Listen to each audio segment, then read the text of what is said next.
Hello hi welcome back to చరిత్ర vlogs Ongole. ఈరోజు నేను చేసే కర్రీ వచ్చేసి దొండకాయ కర్రీ.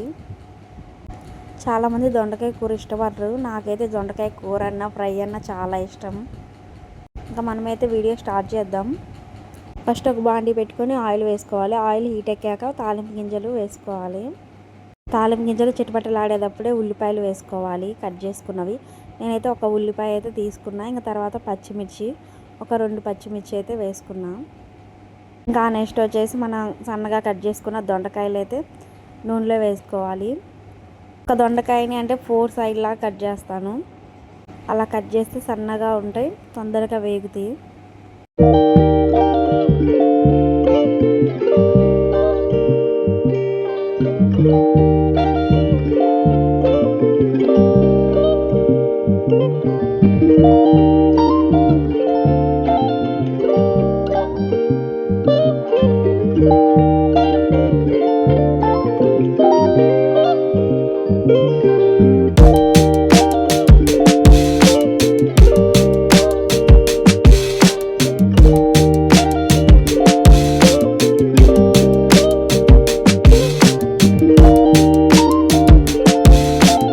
ఒక 5 మినిట్స్ తర్వాత అయితే మనకు సరిపడే సాల్ట్ వేసుకోవాలి.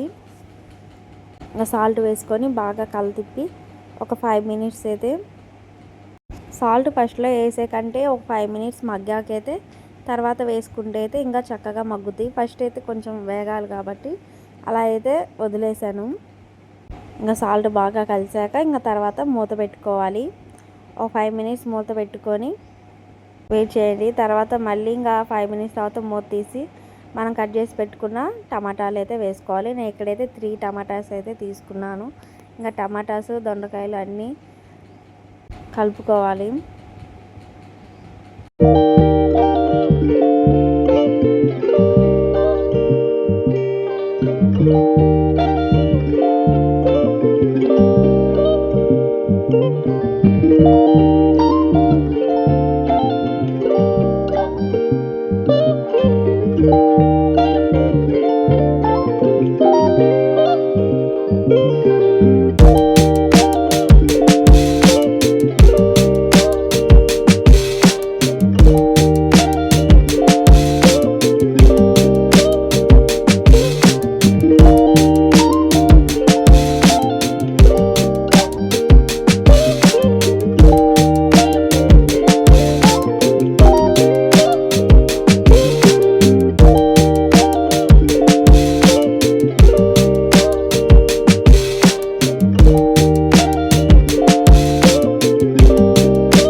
ఇంకా టమాటాలు కూడా మగ్గాక పసుపు, నేను ఎప్పుడైనా పసుపు ఉల్లిపాయలతో వేస్తాను, ఈసారి మర్చిపోయాను.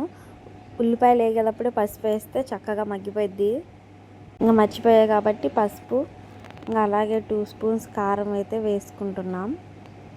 ఇంకా కారం పసుపు టమాటాలకి దొండకాయలకి బాగా పట్టే వరకు కలుపుకోవాలి. ఇంకా కారం అంతా మగ్గాకైతే నూనె పైకి తేలిద్ది. ఇంకా తర్వాత వాటర్ యాడ్ చేసుకొని మనకాడ మసాలా ఉంటే మసాలా యాడ్ చేసుకొని కొత్తిమీర వేసుకొని 5 మినిట్స్లో స్టవ్ కట్టేస్తే కర్రీ అయితే రెడీ అయిపోయింది.